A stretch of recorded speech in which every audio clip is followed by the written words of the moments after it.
Bob Moriarty is a true American hero who fought as a combat pilot in Vietnam and bought gold for the first time before many of us were born. He's seen his fair share of market ups and downs and has been one of the pioneers of the online gold industry back in 2000. In this interview, the stuff he discusses is super important and incredibly timely. It can mean the difference between going down with the ship or staying afloat. In fact, he has even shared some of his most detailed research in an exclusive PDF report over at portfoliowealthglobal.com/Bob. This one accompanies the interview perfectly. Go there now and download it. Enjoy the interview. Welcome to the Industry Experts panel at PortfolioWealthGlobal.com. My name is Michelle Holliday. In the recent days, we have conducted some very high-profile interviews with Federal Reserve expert Mr. G. Edward Griffin, as well as Robert David Steele, who blew the lid off some very provocative topics, silver guru David Morgan, as well as Alistair McLeod, John Rubino of Dollar Collapse, and trendsetter Gerald Celente. Our free PDF reports, which feature our guests, many times include never-before-seen material that is rare and exclusive. The links to the guest profiles that I just mentioned are at portfoliowealthglobal.com/Robert for some unreal stuff from Robert David Steele. portfoliowealthglobal.com/Celente for Gerald's most critical forecasts. portfoliowealthglobal.com/Morgan for timely updates on the silver industry from silver guru David Morgan. And of course, portfoliowealthglobal.com/G to learn more from G. Edward Griffin, including his thoughts on what is happening today within the United States Federal Reserve. And with that, I am thrilled to be welcoming back to the show one of our favorite guests, Mr. Robert Moriarty. Bob's perspectives are always powerful because he has been a major player in gold and energy investing, as well as an analyst for decades. Bob collaborated with us to create his profile. The link is at portfoliowealthglobal.com/Bob. It covers his most important career moments and contains some information that just might surprise you. Bob, welcome back to the show. How are you today? Well, it's a real pleasure. It's a beautiful day today. Wonderful. Where are you, Bob? I'm in the south of France, right in the base of the Pyrenees. Oh my gosh. Fantastic. Bob is on the phone, but I'd really rather see some video of what's going on where he is. Right? Yeah, it is absolutely gorgeous. It is a stunning day. It's still midwinter, but we've got about 16-degree temperature. It's lovely. Oh, beautiful. Now, Bob, we want to start off by asking you about your thoughts on the Fed.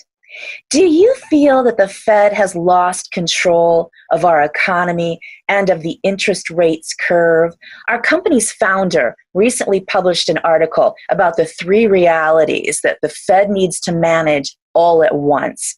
In the United States, domestically, the economy is strong. We have low unemployment, although we do have too many low-paying jobs. But nevertheless, the economy is definitely better than under the Obama administration. Looking abroad, Europe, led by Germany, France, Italy, and the British, seems to be in deep trouble economically. Japan is no better. China is growing at the slowest pace of the past 30 years. So here at home, internally, we need high interest rates to combat inflation. But externally, the global economy appears to be looking for another round of stimulus. In December, we saw what happened when the Fed fought the market in terms of interest rates. So Bob, with that global picture in mind, where do we go from here? If you had a balloon and you blew into it and it didn't make any difference how big the balloon would be, what would happen eventually? Well, it would have to bust, I would say. Yeah, exactly. So what's the difference between a balloon and the money supply? Your question really infers that it's possible for the Fed to have positive impact. And actually, that's suggesting that the government has a better solution than free enterprise does. And we know that does work. You can look at Venezuela or Brazil or Zimbabwe and see what happens when you have total government involvement. And the Fed and the central banks have utterly lost it. And some of what you say is true, but there are some other things that are even more important. In the last few days, somebody's come out with a report saying that there are 7 million car loan owners who are more than 90 days behind payment. There's a lot of indications, a lot of tremors in the market that says we're about to have 2008 instant replay, but the Fed is totally out of ammunition. There is nothing they can do. Powell panicked in December at what was really nothing more than a correction, and I think the balloon's about to burst. Now, Bob, what do you think they'll do this time? Because if the option from last time doesn't exist now, what is your perspective? I think they'll do the same thing, except QE1 and QE2 and QE3. They'll do QE infinity. And when they do, it will be time to head for the bunker. The only thing that's going to survive that is going to be resources. Resources such as what, Bob? Anything. Okay. If you had choice, have you ever listened to Mark Faber, or have you ever interviewed him? Yes. He's a brilliant speaker, and when he speaks, he's got that Swiss Dutch accent, and he says, what you should do is you should buy $1 million treasury bill, and you should put it in a frame, and you should put it on your wall, and when your grandkiddies come over, you can point to it and say, that used to be money. Now, if there's $250 trillion in debt in the world, and we know there is, and we know it can't be paid, it doesn't make any difference what you own. You own either pieces of paper with no value, or you own something of some value. So you could own sugar, or you could own oil, or you could own eggs, or you can own flasks of mercury, or gold, or silver, or platinum. You could own anything, but it's got to be something that has real value, because $250 trillion worth of paper is about to evaporate. Now, Bob, turning to the world of gold, Matteo Salvini, the Deputy Prime Minister of Italy, has been making huge headlines with his notion about imprisoning bankers that lowered interest rates, making savings impossible, and, in his words, reducing the financial regulator and the central bank to zero. He even went on to say that the gold should be returned to its rightful owner, the people of Italy, not the banks.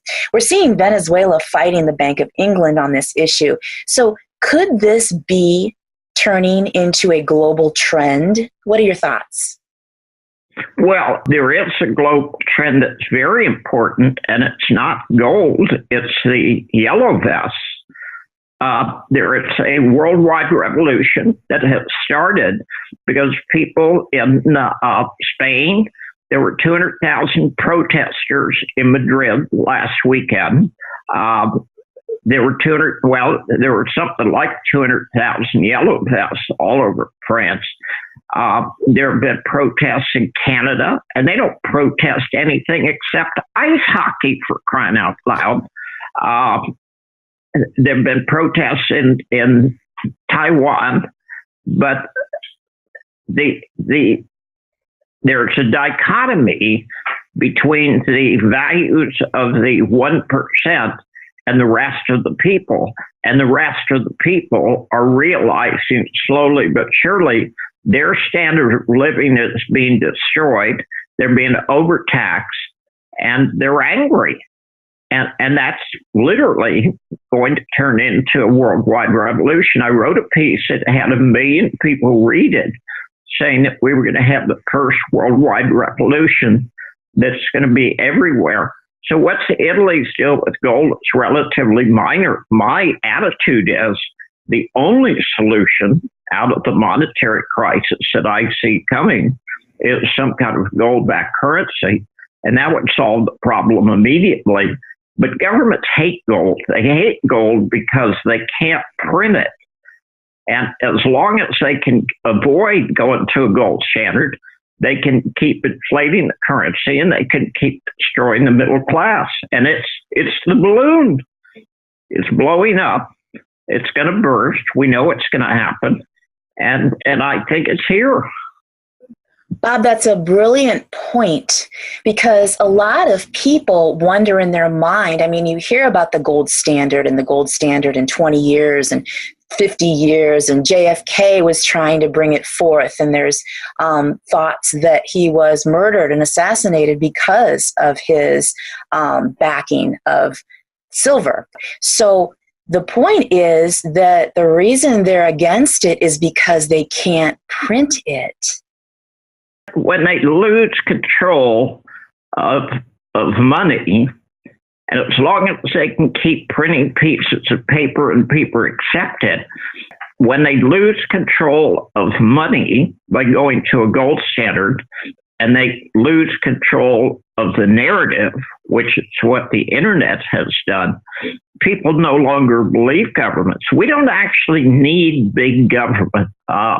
I wrote 2 books while I was staying with a friend in Switzerland, and I don't actually understand how the government works in Switzerland. I just know that it does work. And any Swiss citizen has the right to start a referendum, and if they can get 50,000 people to sign that they want to vote on it, then they have a referendum. And a college professor in France has suggested the same thing. Globalization has caused the power, both political power and economic power, to go to a very small group of the elite. And they control everything. But they're losing that control because they can no longer control the narrative. And that's a very important thing. Before the internet, we believed whatever we were told because we didn't have any alternatives. Now, it doesn't make any difference what happens. 10 minutes later, someone else comes out with an alternative narrative. And it's very important, not because the internet is the font of all truth. It is not. But you have alternative points of view, and you have some really good thinking, and you don't get that from the elites. The elites are losing control. They're losing control politically, and they're losing control monetarily. You know, I reject any suggestion that the central banks and the Fed are the solution, when in fact they are the problem.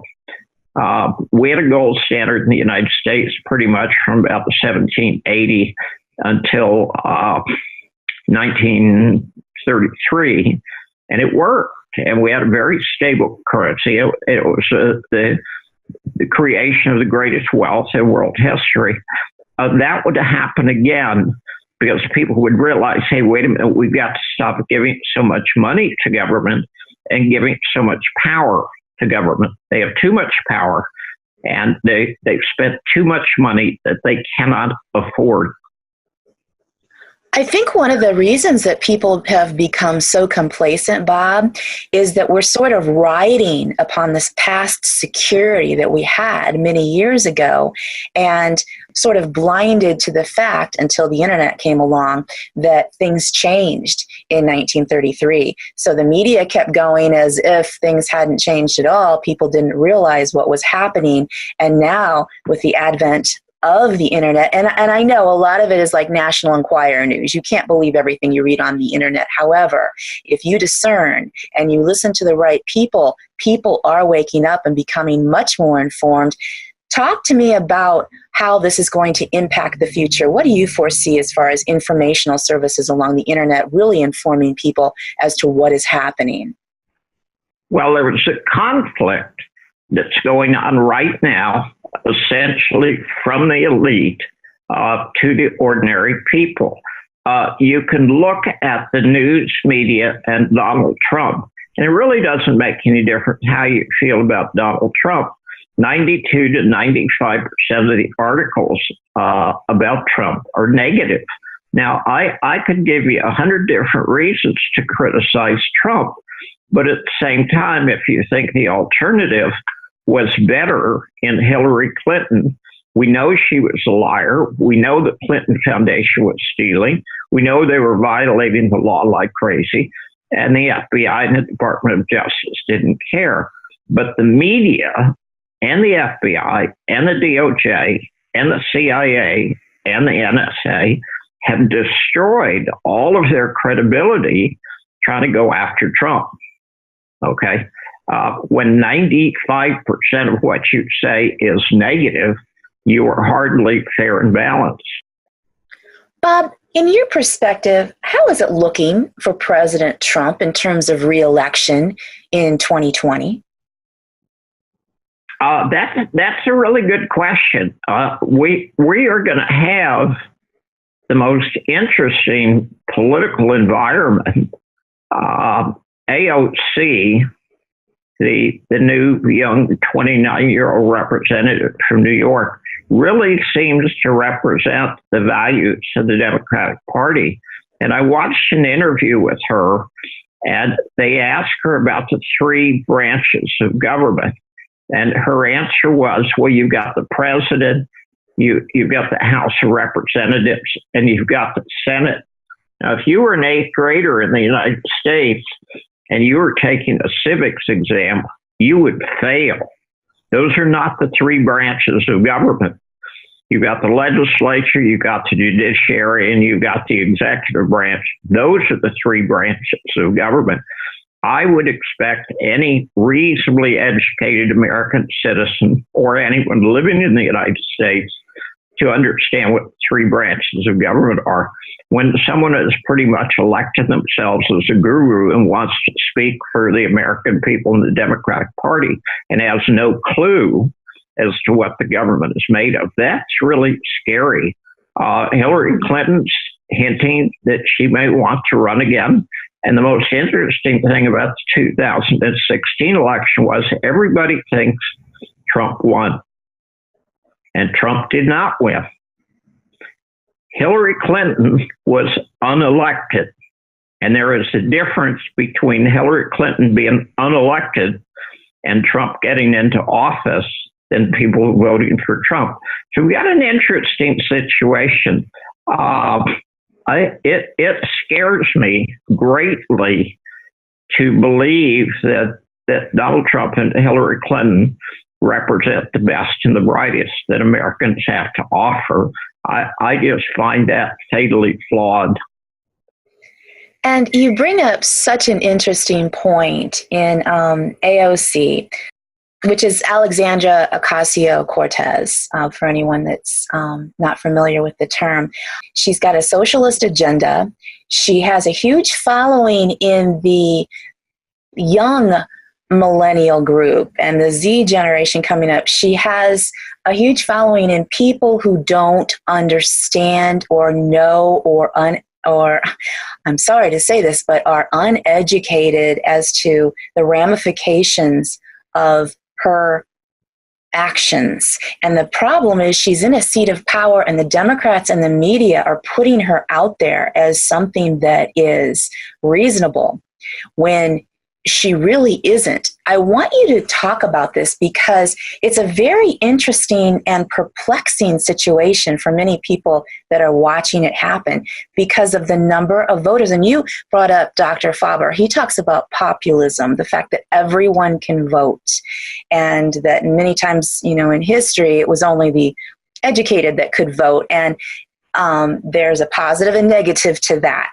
Everyone should be able, of course, but everyone should be educated enough to vote, correct? Well, obviously, I mean, you require a license to get married, but you don't require anything to be a voter, including citizenship. The Democrats are letting all kinds of people who are not American citizens vote. I'm sure the Republicans are doing some of that too, but democracy, the best definition I've heard of democracy is two wolves and a sheep arguing over what to have for lunch. Democracy allows theft by the majority to destroy the minority. I don't view democracy as being good. As a matter of fact, until Roosevelt was elected, we never used the term democracy in the United States. The United States is not and was not and should not be a democracy. It was and is a republic, which means that we elect representatives to vote for us.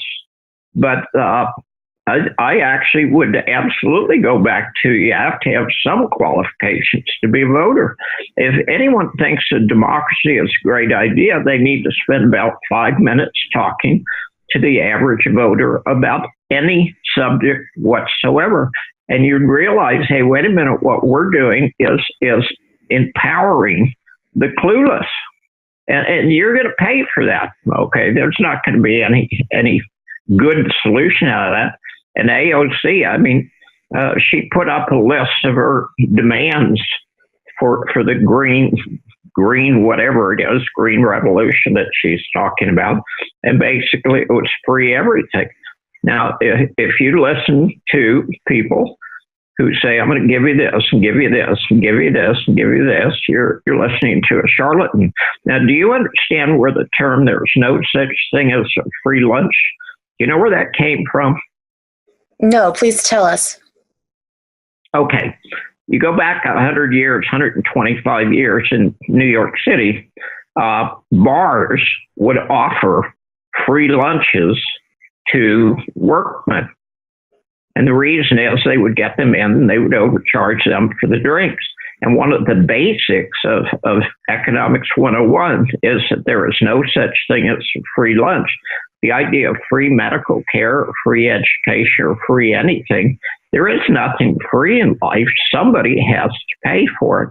And AOC's solution would destroy the wealthy, and it wouldn't empower the poor. It would just make everyone equally miserable. And it's been tried and true. I mean, the greatest example of socialism that I know of would be Zimbabwe and Venezuela. And the greatest example of communism would be the USSR. They don't work. They seem to work. They seem to be attractive. And all they do is destroy society.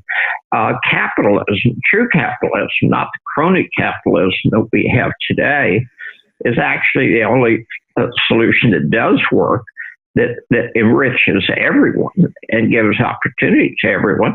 And the strange thing is, until the Chinese got carried away printing money, the greatest capitalist society on earth was China. It's very interesting when you bring up Venezuela, because we talk about Venezuela a lot here on our channel, because we're encouraging everyone to not just listen to what we say, but go and look for yourself and realize that Venezuela in the I believe it was the 1950s, was the fourth wealthiest nation on the planet. They have more oil than anyone else in South America. Up to the 1990s, they were a resort community. And look at what they have fallen to in just less than 20 years. They have fallen to complete starvation. They're down to, and pardon me for saying this for animal lovers, but they are literally down for kidnapping and eating their neighbors' pet dogs. This country is in a state of hell on earth, and it happened very fast, and it happened simply because the people voted for the socialist idea of everything free. We're going to tax the wealthy and we're going to get everything for free. And they rode with it. They didn't look into it in the 1990s. And you know what happened? All the rich left the country. They said, hey, if you're going to tax 70% or take 90% of our money, they left. So all that was left was the poor, and they basically took all of the industry with them. Talk about it, Bob. Tell everyone what has happened with Venezuela, because this is terrifying. Venezuela, hell, they're doing that in New York State. Okay? The governor has finally woken up to the facts that there's a limit to how much you can tax people. And if you tax them at higher than the limit, they leave. And he's caught in a quandary now that if they raise taxes, people leave. And if they don't raise taxes, they don't have enough money to spend. I wrote a book, and it was actually a very good book. It was a book about war. I spent 2 years in Vietnam. I was a fighter pilot when I was 20 years old, and I'm not supporting war. I'm very anti-war. But I learned a lot. And at the conclusion of the book, I summarized a lot of ideas. And I've tried to put this idea in every book I've written since then. I've written 2 more books. I'm about to release another one. There is a limit to how much governments can spend. And when you reach that limit, you have to stop spending.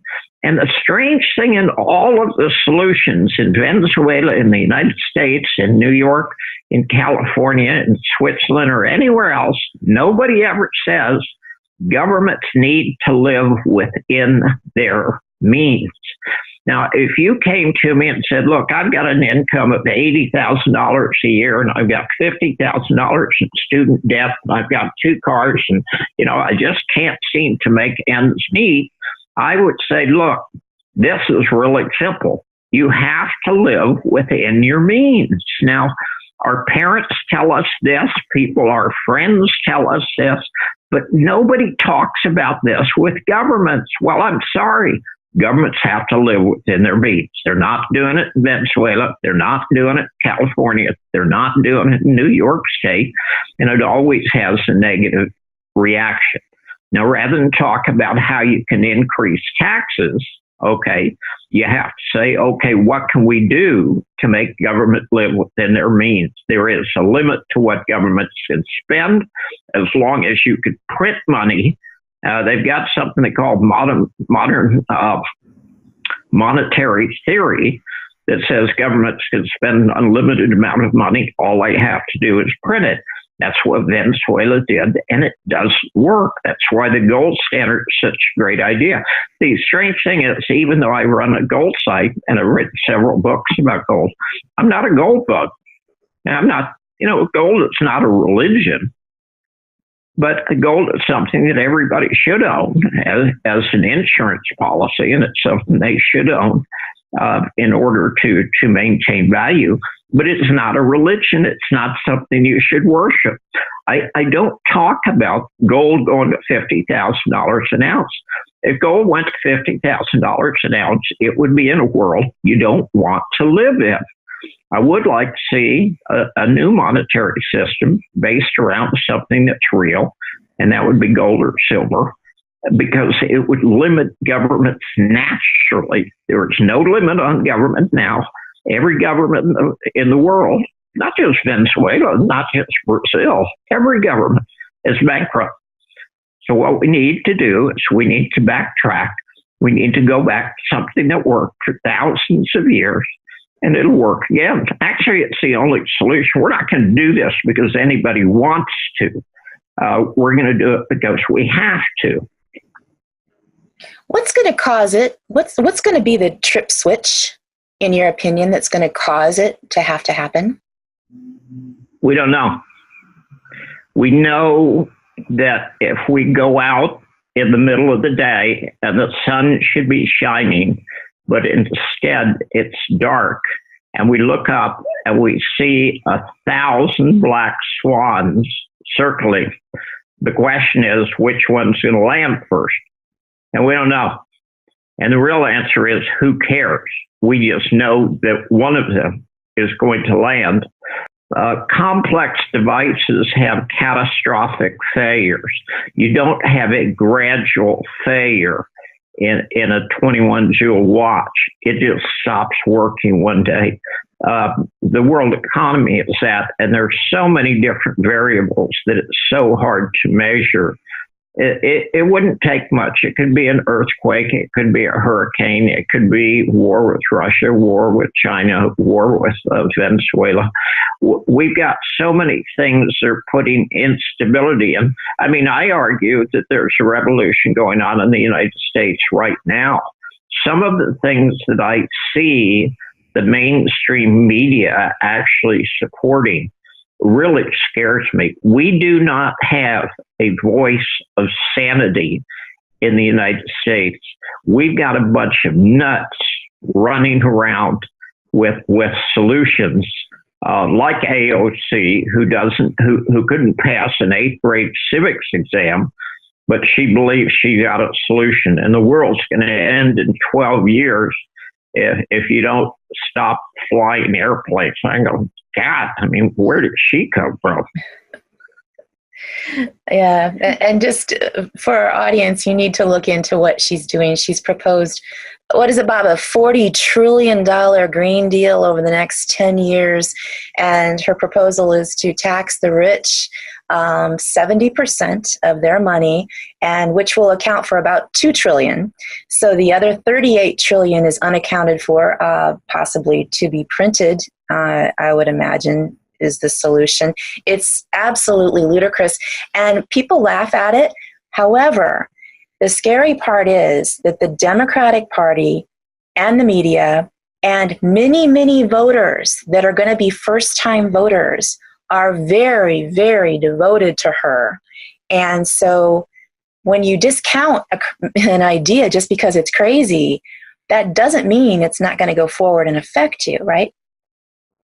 Well, strange enough, and you hit on something, and I wrote a book called Nobody Knows Anything, and I poo-poo experts and gurus, TV preachers, and certainly politicians, and even newsletter writers sometimes become very successful, not by being good at what they do, but realizing that all you have to do is tell people what they want to hear. I mean, how many people vomit when you say free? You know, you say free, they just light up. Wow, free. Free what? You know, give me. But you know, you cannot give to one person without taking from someone else. And she's funny because she's such a hypocrite. I mean, she's lied about where she's from. She lives in a luxury gated apartment now. It's really bizarre. And people just eat it up. Oh my God, she's saying free. We're going to soak the rich. Oh, well, good luck with that. Well, the rich heard it and they're leaving. So there you go. What's next? Plan B, please. Okay. Going back a little bit to Trump, sir. Border wall. Is it going to happen or not going to happen? What is your prediction, Bob? Well, that's very funny. I went through flight training in South Texas in 1966, and we used to go down to Mexico to go dove hunting. And we would wave at the customs people going in and out of the United States, and it was fine. The whole border wall thing is a false flag of sorts. We didn't need it for the longest time. You've got two issues here. One issue is the United States was founded by immigrants. The immigrants were the most valuable resource the United States ever had because the United States was a melting pot. So the idea that immigrants are a bad thing is absolutely false. Okay, immigrants have always been a good thing. However, we've turned this into this social thing. You know, somehow people are getting from Guatemala to the Mexican border with Arizona, California, and Texas. I couldn't even walk that. And I'm in pretty good physical shape. These people are being bussed, and you have to question the people paying for that, what exactly are they doing and what's the purpose?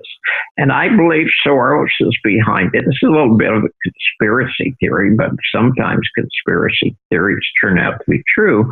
I think that Soros and some pretty evil people are behind it, and they're trying to force an issue that's kind of stupid. Europe has open borders, and by and large, that's been a good thing. What you have to do is solve the real problem, and that is to try to create a situation where you don't have people starving in Guatemala or in Syria, or in Lebanon, or in Iraq, or in Iran, or Pakistan. And what we've done is we've thrown a lot of chaos into the Middle East and into North Africa, and people are starving, and they want to live a better life. We need to start focus on making things better for people rather than making things worse for people. War never solves anything. It is the very last thing that you do, and the only reason you should ever go to war is to create peace.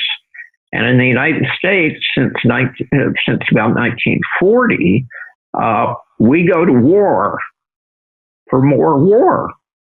We've got a society that's run by the military-industrial complex, and they think that any war is a good war. There are more refugees in the world today than there were in 1945, and the solution is not to box in the refugees. The solution is you need to stop creating refugees. And we don't focus on that. We don't deal with that. Now, Bob, as you see it, what is the most undervalued asset class which is best suited for today's world? A person's brain. We are going to have the biggest economic crash in world history. It's going to affect everyone in the world. It's going to be very negative. But at the heart of it is life goes on. And if you've got something valuable that you know how to do, everyone has needs. We need shelter. We need food. We need love. We need family. We need homes. And they have talents. What you do is you trade your talent for satisfaction of your needs. And that's the way it's been for 50,000 years, and it works. The most valuable thing that anyone has is their brain. And once you get past that, I see the choice as being between paper assets of no value and assets of real value, which should be resources. But we're going to have a major crisis. Being forewarned, paying some attention, listening to people like you. You have some absolutely brilliant writers, and I'm really honored to be interviewed. You got some great writers who have some great ideas. Nobody has 100% of the answers, including me. We don't know what's going to happen. We just know it's going to be bad, and we're going to come out of it. And people who have something to offer are going to be listened to, and eventually we'll get it right. Bob, it is always amazing to have you on this show. Now, you mentioned your books. Please tell everyone how they can follow your work. Well, I can go to 321gold.com, and I've got a page that's got a list of all the books. I've got a book that I literally just released today that will be out in about a week, called Basic Investing in Resource Stocks. Another book called Nobody Knows Anything, which is a very good book talking about contrarian investing and not listening to gurus. And then for anyone who wants to take from somebody who's been at war for 2 years, I've got The Art of Peace. And that was a good book. I've been there. You know, I don't know just the theory of war. I know the practice of war because I've been there. And They're interesting books. They're very readable. They're available on Amazon, and they're available through Apple. They're available through any bookstore. Bob, thank you so much for coming on this show today. Well, you've asked some really good questions. I've always said an interview is not based on the quality of the person being interviewed. It's actually based on the questions asked by the interviewer, and you've done a very good job. Thank you so much. Thank you.